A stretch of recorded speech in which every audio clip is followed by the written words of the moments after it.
Welcome to Kat Has Questions, curiosity, stories, and the strange corners of everyday life. Hello. I'm your host, Kat, and this is Kat Has Questions. So, we're going to dive right in. For today's story, we have a town that watched itself unravel, one envelope at a time. In the late 1970s, a small Midwestern town of Circleville, Ohio, learned a terrifying lesson. You don't need a gun or a knife or even a face to hurt people. Sometimes all you need is paper, ink, and patience. The letters came quietly at first, anonymous, accusatory, written in blocky handwriting that felt deliberate, almost taunting, like the author wanted to be understood but not recognized. The messages weren't vague threats. They named names. They referenced secrets, and they claimed moral authority. And they promised consequences, but they also included spelling errors. For nearly 2 decades, Circleville lived under a paper shadow. Teachers, school officials, families, no one was off limits or safe. Even after a man was convicted and sent to prison, the letters didn't stop. And that's where this story stops being about guilt and starts being about doubt. This is the story of the Circleville Letters.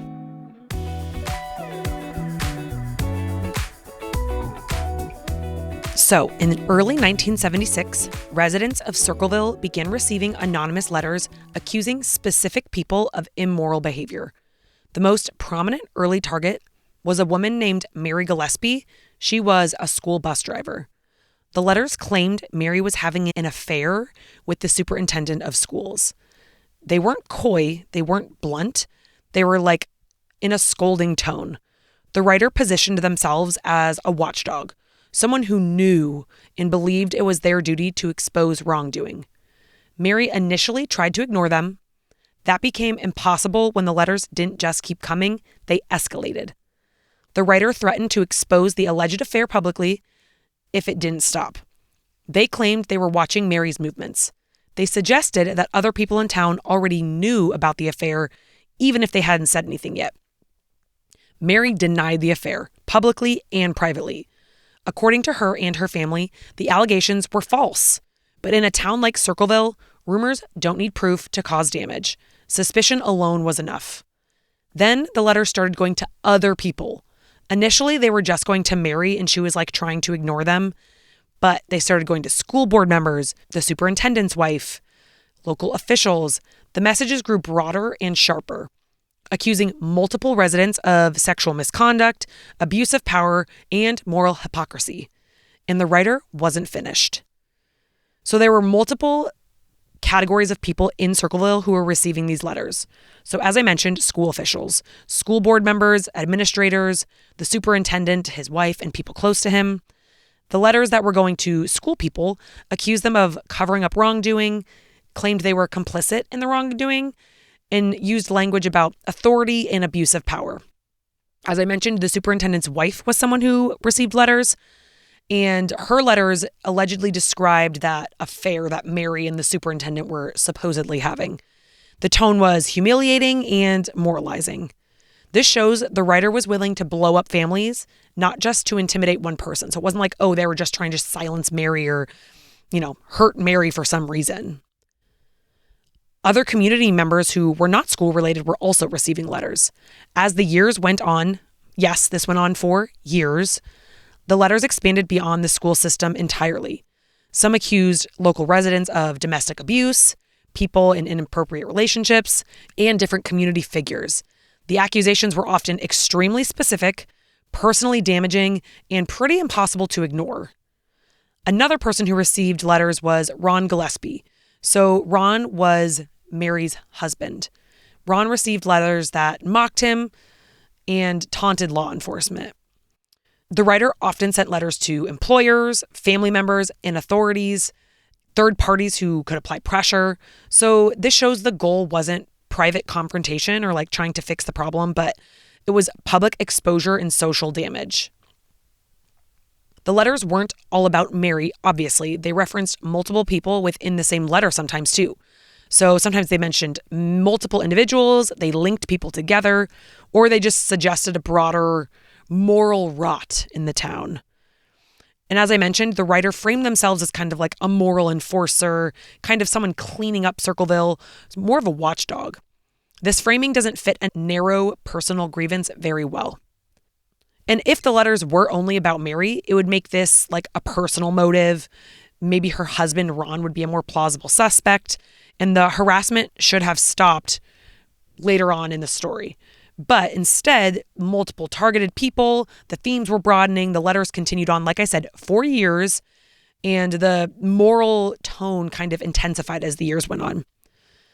And it strongly suggested that the writer's motivation was ideological or compulsive, not necessarily like because of the exact situation that they're claiming to be upset about. The letters were about control, surveillance, and judgment, not just one relationship. By 1977, so a year after they started, Circleville was buzzing. Nearly everyone knew someone who had received a letter or feared they would be next. The anonymous author began sending letters not just to individuals, but workplaces, institutions, that sort of thing. It was very much escalating. Some letters were mailed and some were hand-delivered. The handwriting was consistent. They were block letters, uneven spacing, clearly an attempt to disguise the handwriting, which made it feel more intentional. Linguistically, the writer had a distinctive voice, judgmental, fixated, and a lot of repetitive phrasing. Law enforcement were obviously alerted, and handwriting experts were consulted. Suspects were whispered about over kitchen tables and coffee counters.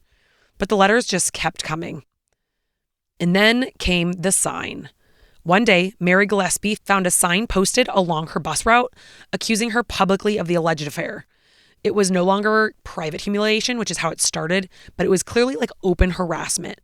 Mary was furious and frightened. She reported it immediately when she found that public sign. Shortly after the sign incident, Mary received a phone call. According to her later statements, the caller was anonymous and threatening. The message was clear: stop lying or things would continue to get worse and escalate. Then, in August 1977, while driving her bus route, Mary noticed something unusual along the road, more unusual than the sign that she saw. It was a box attached to a post. She stopped to investigate. Inside was a gun. The weapon was rigged in what appeared to be a crude booby trap designed to fire if disturbed. Mary later said she barely avoided triggering it. Police were called, the gun was removed, and the incident escalated the case from harassment to potential attempted murder. The question became urgent: who would go this far? So, after the almost booby-trapped shooting incident with Mary, attention very quickly turned to Ron Gillespie, Mary's husband. The reasoning, at least publicly, was circumstantial, but compelling on the surface. Ron owned a gun very similar to the one found in the box. Investigators claimed the handwriting on the letter resembled Ron's writing. Ron had previously expressed frustration with the situation. The letters included intimate details about Mary's schedule that a spouse might know, like obviously like her bus routes and, what time she's going places, that sort of thing. He would also be a plausible suspect if he thought she was having an affair. Whether she was or wasn't, like I said, she's always claimed innocence on that. Ron denied everything. He insisted he did not write the letters, did not plant the gun, and had no knowledge of who did it. He submitted handwriting samples, he cooperated with police, but still suspicions stuck. And then came the trial. So in 1978, Ron Gillespie was charged, not with attempted murder, but with menacing related to the gun trap, which menacing apparently is something you can get arrested for. The prosecution argued that Ron had staged the incident to scare his wife or to draw attention away from himself as the letter writer. A handwriting expert testified that Ron could have written the letters, but not that he definitely had. That distinction mattered, but perhaps not enough. Ron was convicted and sentenced to prison. And Circleville exhaled. The town had a culprit, a name, a resolution. They could finally put this behind them. Except the letters didn't stop. While Ron Gillespie was incarcerated, new letters arrived. Some were sent to Circleville residents. Others were sent to Ron himself in prison. The postmarks placed them outside the prison system, so Ron could not have mailed them. That literally makes him not a suspect for it. One letter mocked the authorities openly, stating that Ron had been framed and that the real writer was still free. This shattered the sense of closure. If Ron didn't write the letters, who did? And if he did, how were the letters still being sent? The case cracked back open. From here, the story fractures into theories, whispers, and half-documented suspicions. Much of what follows is hearsay, reported by residents, journalists, or later investigators. But in Circleville, hearsay mattered. It shaped fear. So, suspect number one was not necessarily a single person, but it was a serious investigative theory. So, a school insider or an employee of the school. Some believed the writer was someone within the school system, possibly a disgruntled employee with access to schedules, internal conflicts, and personal relationships. This theory fit the letter's obsession with morality and authority, but no clear individual was ever charged. Supporting details of this theory is that obviously the person would maybe have knowledge of the bus routes, awareness of when people would be home, familiarity with school power struggles, and multiple letters referenced educational authority figures, not just like random townspeople. Some envelopes were hand-delivered, implying local access and comfort moving unnoticed. Why this theory does hold some weight, it explains how letters could continue after Ron's imprisonment. Information stayed accurate over time, because they maybe had some little insider information from the schools. And targets remained tightly clustered around schools. So like I mentioned, superintendent, his wife, authorities at the school, that sort of thing. Why this theory kind of stalls, though, no handwriting match, no witness ever came forward, no confession, and fear of retaliation, which was very real in this town. So suspect number two would be a relative or a family friend of the Gillespies. This theory comes from timing and intimacy, not necessarily official files.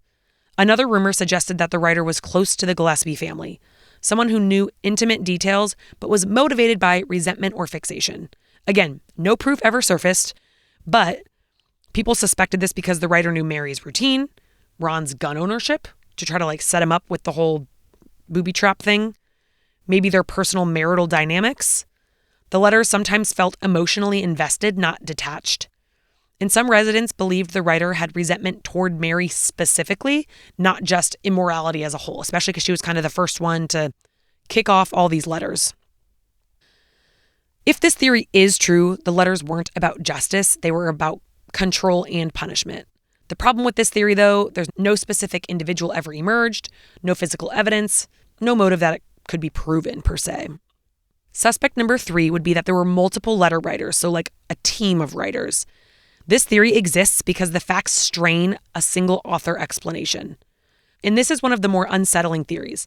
This would explain the variations in phrasing, timing, and delivery methods, and how letters continued even after Ron's imprisonment. But investigators could never confirm multiple authors either. Why it's even considered a theory?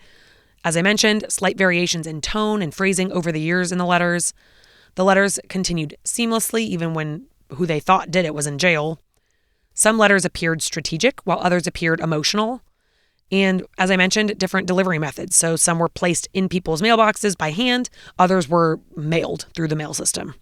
So another more persistent alternative suspect is the superintendent, who is unnamed publicly, though this was never officially pursued by police either. This theory circulated quietly and carefully. Some residents believed the alleged affair was real and that the letters were a smokescreen written by someone trying to control the narrative or punish Mary without exposure. There's no verified evidence supporting this claim, and it remains very speculative. As I mentioned, the earliest letters intensely focused on Mary Gillespie and the superintendent. Letters were sent to school board members, indicating awareness of the government dynamics of that area. So with all these suspects, why was Ron Gillespie the only charged suspect? Ron wasn't charged because the case against him was airtight. He was charged because he was accessible, he owned a similar gun. That handwriting expert said that he could have written it, not that he did. And the town desperately just wanted the letters to stop. Once Ron was convicted, momentum collapsed around all these other alternative theories. And when letters kept coming, instead of reopening the investigation aggressively, authorities treated them as an anomaly, not a reason to undo a conviction. So, legally, Ron Gillespie was the only suspect. Practically, he was not the only person of interest. And realistically, there has to be at least one other individual almost certainly who has never identified who is helping with these letters, if Ron truly did do it. Officially, the case never expanded after Ron's conviction. The gap between legal closure and logical consistency is why the Circleville letters still unsettle people. So I kind of want to circle back and talk about what these letters actually looked like and what they kind of like had in them. The Circleville letters were remarkably consistent in appearance, which is why the handwriting became such a focal point. So the handwriting was all capital block letters with like weird uneven spacing. Letters were formed deliberately, not casually, so they weren't just like kind of writing quickly offhand. There was no cursive, no lower letters, and very few flourishes or like little personal quirks in it. This is important because block capitals are a classic disguise technique.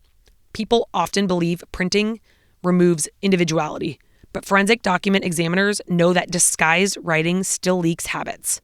So some common characteristics noted was heavy pressure on downstrokes, inconsistent letter sizing, angular forms rather than rounded, and like I said, irregular spacing between words. And then also like a lot of repeated phrasing patterns. The writing looked controlled, almost tense, not hurried, not sloppy. It suggested intention and time, someone who wanted to be careful. Handwriting analysis wasn't only visual, but investigators also looked at linguistic fingerprints. So like direct accusations rather than insinuations. A very moralistic tone, like I said. So like, for example, you've been bad or you will pay.